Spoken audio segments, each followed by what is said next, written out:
Hi everyone. In this video, we're going to talk about the concept of margin requirements and cost of carry model in SFM in derivatives. तो future trading का हमें पता है, हम लोग आज के दिन आज के दिन हम लोग बात कर रहे हैं फ्यूचर में खरीदने का सिक्योरिटी को। आज के दिन जैसे हम लोग बात करें कि 3 मंथ फ्यूचर बाय कर रहे हैं, मतलब हम लोग 3 महीने बाद सिक्योरिटी खरीदेंगे।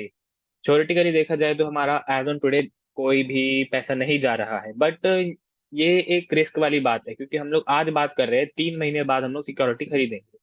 नॉर्मली एनएससी बीएससी जो हमारे स्टॉक मार्केट में फ्यूचर ट्रेडिंग होती है उसके लिए हमारे पास फिर भी एक रेगुलेटेड मैकेनिज्म है, बट फिर भी रिस्क तो है ही ना कि हम लोग फुलफिल करें या ना करें। तो इसलिए हमारी रिक्वायरमेंट है एक मार्जिन की। एक कंसेप्ट आता है मार्जिन का। तो मार्जिन क्या होता है कि हम एक तरीके से सिक्योरिटी डिपॉजिट है जो हमें मेंटेन करना होता है, जिससे हम लोग एक ये जो हमारा रेगुलेटर है वो ये इंश्योर कर सके कि हम लोग डिफॉल्ट नहीं करेंगे पेमेंट पे। हम लोग 100% पेमेंट नहीं लेते ऑब्वियसली, बट एक मिनिमम लेवल ले लेते हैं ताकि जिससे हम लोग के पास रहे कि एक पैसा सेफ गार्ड मेंटेन्ड है। ठीक है। तो सब मार्जिन हमारे 3 टाइप के होते हैं। एक होता है इनिशियल मार्जिन, एक होता है मेंटेनेंस मार्जिन और एक होता है वेरिएशन मार्जिन। इनिशियल मार्जिन हमारा हो गया एक बेसिक मार्जिन रिक्वायरमेंट। इसका फॉर्मूला है म्यू+3 सिग्मा। मतलब अगर हमने लेट अस अज्यूम 1 लाख रुपए इन्वेस्ट करे हैं तो हमारे पास इतना परसेंटेज हमें इनिशियल मार्जिन रखना पड़ेगा। ये जो इनिशियल मार्जिन का हमारी वैल्यू निकलेगी वो निकलेगी म्यू+3 इंटू स्टैंडर्ड डेविएशन। जो भी हमारा अंडरलाइंग एसेट है जिसपे हमारा फ्यूचर कॉन्ट्रैक्ट बेस्ड है उसके अंदर कितनी वॉलिटिलिटी है उसके ऊपर डिपेंड करेगा initial margin. Let us assume कि म्यू+3 सिग्मा आ रहे हैं 70% की सिक्योरिटी के लिए, किसी के लिए 80% आ रहे हैं। ये हमारा उसमें सिक्योरिटी, एक सिक्योरिटी हमारी बहुत ज्यादा वॉलेटाइल है तो उसमें इनिशियल मार्जिन ज्यादा होगा। एक सिक्योरिटी हमारे लिए कम वॉलेटाइल है तो उसमें इनिशियल मार्जिन कम होगा। मेंटेनेंस मार्जिन आता है, फिर मेंटेनेंस मार्जिन होता है हमारा 75% ऑफ इनिशियल मार्जिन। एंड एक होता है हमारा वेरिएशन मार्जिन। अब मार्जिन हमारा ऐसा होता है कि हमारा जो फ्यूचर कॉन्ट्रैक्ट है वो डेली प्राइसिंग होता है। वो ऐसा नहीं है कि आज हम लोग ने, आज जैसे फ्यूचर का प्राइस अगर 102 रुपए है तो कल भी 3 महीने बाद की फ्यूचर का प्राइस 102 रुपए रहेगा, नहीं। उस 3 महीने बाद वाले फ्यूचर का प्राइस चेंज हो जाएगा। हमारा जो भी स्टॉक में वॉलिटिलिटी आई उसके हिसाब से प्राइस में वॉलिटिलिटी आएगी और वो प्राइस चेंज हो जाएगा।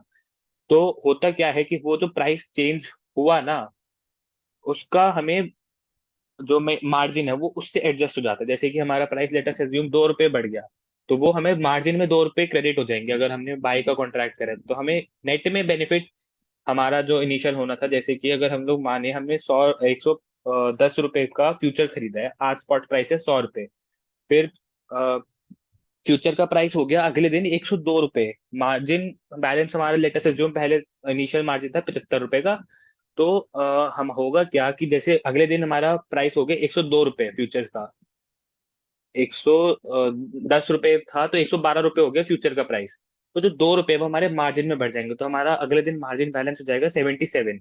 तो इन शॉर्ट हमें नेट प्रॉफिट हमारा सेम ही रहेगा फ्यूचर एक्सरसाइज करने पे। जहाँ मतलब जो भी प्रॉफिट या लॉस होगा वो हमारा मार्जिन रिक्वायरमेंट में एडजस्ट होता रहेगा। तो हमारा प्राइस चेंज हो रहा है डेली बेसिस पे, उससे हमारा मार्जिन की वैल्यू पे कोई मतलब हमारा प्रॉफिट या लॉस पे कोई फर्क नहीं पड़ेगा उससे कॉन्ट्रैक्ट के प्रॉफिट या लॉस पे। ठीक है। तो वेरिएशन मार्जिन क्या होता है कि लेट अस अज्यूम कि हमारी हमने जिस डायरेक्शन में ट्रेड किया, लेट अस से कि बाय का हमने ट्रेड किया था तो स्टॉक जो हमारा प्राइस है वो नीचे गिरता चला गया। फ्यूचर्स का प्राइस बढ़ने के बजाय नीचे गिर रहा है तो वो हमारा नेगेटिव रिवर्स डायरेक्शन में जा रहा है और हमारा मार्जिन जो है वो कम होता जा रहा है। मतलब जैसे कि 100 रुपए का हमारा जैसे मार्जिन था तो वो गिरते गिरते लेटेस्ट अज्यूम कि 90 पे पहुंच गया, 75 पे पहुंच गया, इतना गिरा।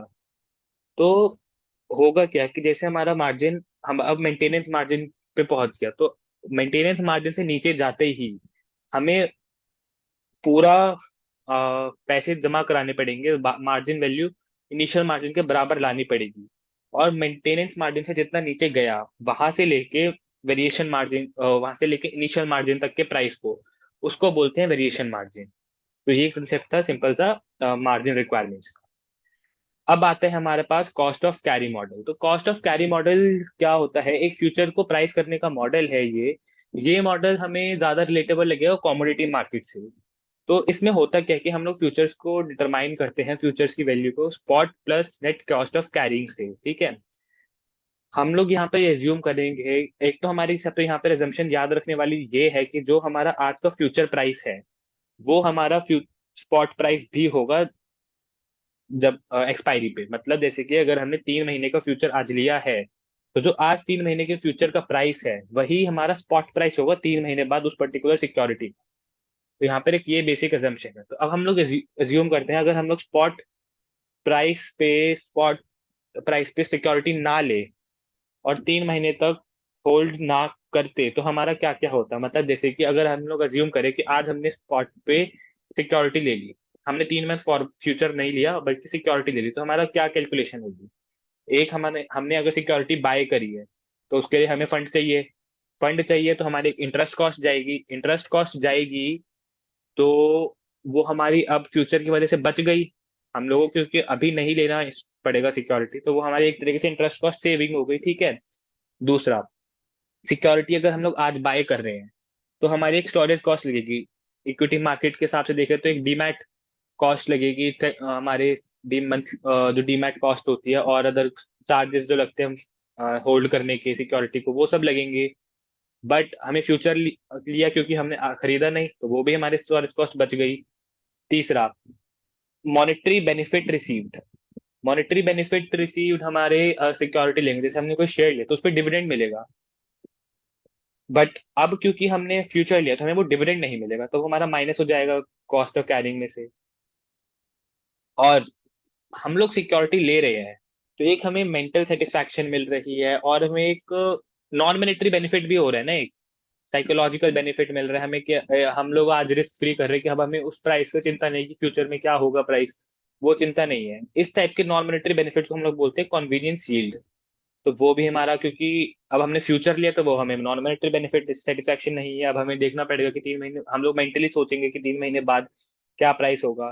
तो ये हो गई हमारी नेट कॉस्ट ऑफ कैरिंग। तो इसमें जो कॉस्ट ऑफ कैरिंग के कंपोनेंट्स है, इसमें हमारे दो कॉस्ट कंपोनेंट्स है और दो इनकम कंपोनेंट्स है, ठीक है। तो आगे चले तो यहाँ पे तीन बेसिक एग्जम्पशंस हैं एज ऑलवेज एसएफएम की तरह, कि एक हमारे एफिशिएंट एंड कॉम्पिटिटिव मार्केट है, दूसरा हमारे यहाँ पर नोट ट्रांजैक्शन कॉस्ट कुछ भी नहीं है, और तीसरा आर्बिट्राज अपॉर्चुनिटीज नहीं है। आर्बिट्राज अपॉर्चुनिटीज नहीं है तो इसका मतलब हमारा फ्यूचर का जो प्राइस आज चल रहा है वही हमारा फ्यूचर में स्पॉट का प्राइस भी होगा, मतलब S T is equals to F S, spot in future is equals to future price today. तो अब एक दो सिचुएशंस आती है, अगर हमारा net cost of carrying is more than zero, मतलब future price is more than spot price, तो उस सिचुएशन को बोलते हैं कॉन्टेंगो, आम भाषा में सीधा बदला। और ये हमारी बहुत जनरल सिचुएशन है, क्योंकि नॉर्मली ये देखा यही जाता है कि जो फ्यूचर का प्राइस है वो स्पॉट से ज्यादा होगा। दूसरी चीज, एन अगर सिचुएशन है कि NCC is less than zero, that is F is less than S, उसको बोलते हैं बैकवर्डेशन या फिर उल्टा बदला, और ये हमारी बहुत रेयर सिचुएशन होती है। तो ये कि फ्यूचर का प्राइस हमारे स्पॉट प्राइस से कम हो, ये वाला सिचुएशन ना हमारा वहां पर ज्यादा होगा जहाँ पे हमारे पास मॉनेटरी बेनिफिट बहुत ही ज्यादा है कि वो इंटरेस्ट कॉस्ट को आउटवे कर जाए। नॉर्मली होता यही है कि इंटरेस्ट कॉस्ट हमारी ज्यादा होती है मॉनेटरी बेनिफिट रिसीव जो, ठीक है। तो और एक हो गया हमारा बेसिस, बेसिस होता है S minus S, spot minus future, और एक्सपायरी पे spot is equals to future होता है, तो बेसिस हो जाता है जीरो। और इसमें एक चीज याद रखने वाली ये है इस कंसेप्ट में दैट जब भी क्वेश्चन करें हम, तो टाइम वैल्यू ऑफ मनी के कंसेप्ट की बहुत रिस्पेक्ट करता है ये चीज। तो मतलब जैसे ड्यूरिंग एक टाइमलाइन अगर हम बनाए, उसमें हमें 3 महीने का फ्यूचर है, 1 महीने बाद हमारी डिविडेंड मिल रहा है या मॉनेटरी बेनिफिट मिल रहे हैं, और उसके बाद सेकेंड मंथ में हम हमारा वो लग रहा है, स्टोरेज कॉस्ट लग रही है कुछ, लेटेस्ट एज्यूम कि सेकेंड मंथ के एंड पे ही लग रही है। तो हमें करना क्या होगा क्वेश्चन करते वक्त, कि जो हमारा डिविडेंड और वो है स्टोरेज कॉस्ट जो फर्स्ट मंथ के एंड पे मिल रहा है और सेकंड मंथ पे इनकर हो रहा है, उनके वैल्यू हमें करना पड़ेगा। या तो दो तरीके, या तो हम लोग प्रेजेंट वैल्यू निकाले उनकी याद और फिर उनको फ्यूचर वैल्यू निकाले 3 महीने बाद जब कॉन्ट्रैक्ट एक्सपायरी है, या फिर उनको सीधा ही फ्यूचर वैल्यू पे ले जाए 3 महीने बाद। तो ये हमारा ध्यान रखने वाली चीज है कि हमें यहाँ पे हर चीज को देखना है कि वो हमारी उसकी प्रेजेंट वैल्यू निकाल के फ्यूचर वैल्यू पे ले जाए टाइम के हिसाब से, या फिर उसकी फ्यूचर ये डायरेक्टली ही फ्यूचर वैल्यू पे ले जाए। Thank you.